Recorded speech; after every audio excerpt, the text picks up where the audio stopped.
going on, guys? Blake from Dudes Discussing Sports here. Before we get started, go ahead, like and subscribe this video. Go share it with all your friends.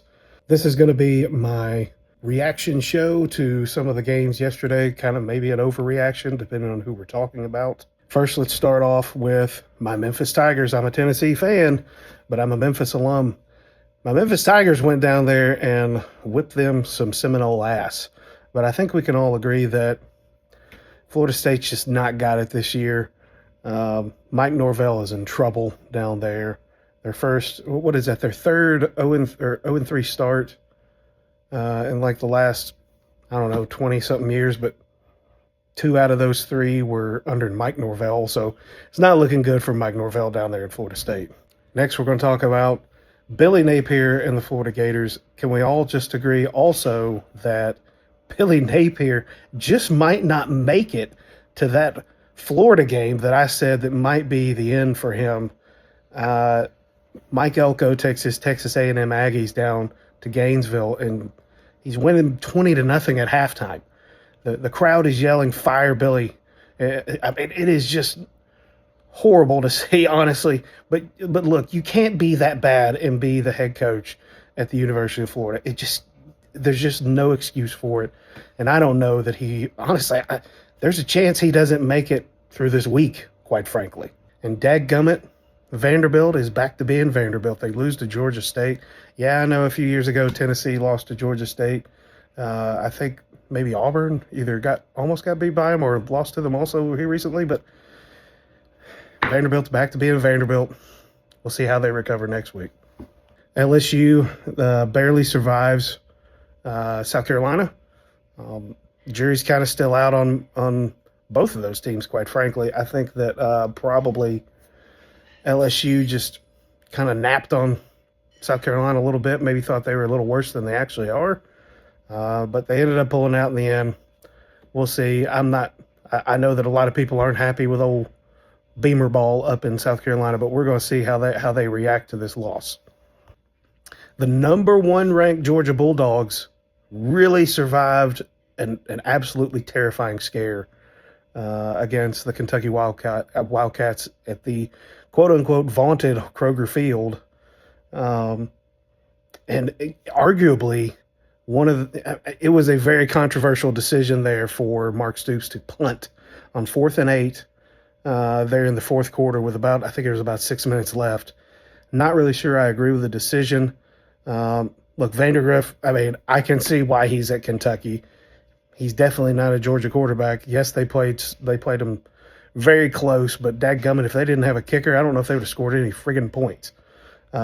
Kentucky's defense looked pretty stout. I'll give them that. But dadgum, they don't have any offense. Georgia they forgot to get off the bus today. We'll see how they react. I'm sure the polls are not going to be very friendly to them after this performance. A lot of people are talking about Mark Stoops like being in danger for his job, but I don't see it. That's the best coach y'all have ever had. Don't do anything stupid. Alabama goes up to Wisconsin and gets a victory. I don't know if there's really anything here. This could be just a giant nothing burger.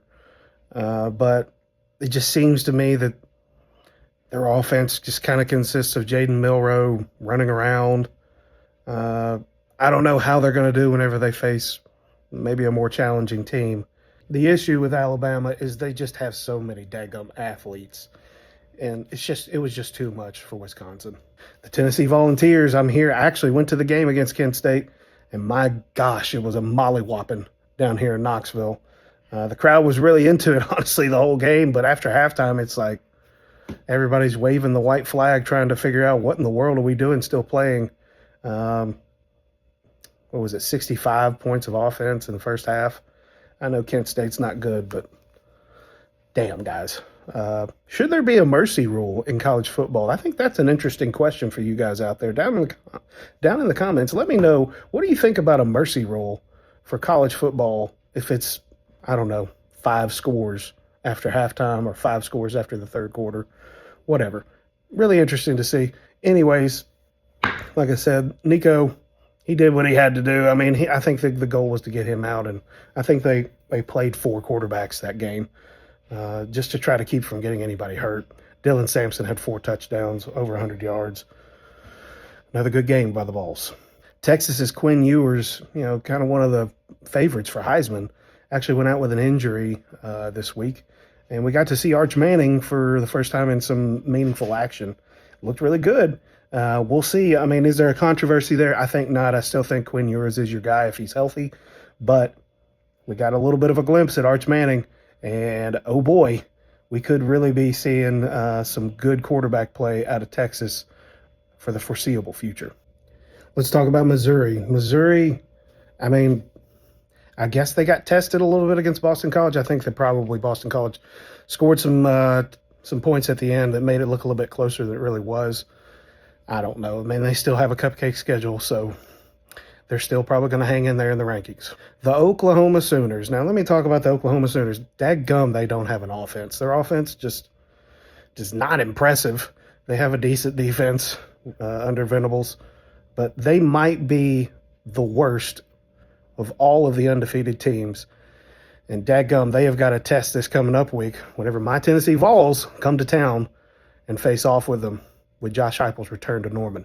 I'm sure there were a lot of other really exciting games that went on out there, maybe some that maybe meant something to you. I'd love to hear about what was your favorite moment from the weekend in college football. What are the big stories that matter to you? Put them down in the comments. Like and subscribe. Share this video with all your friends. Until next time,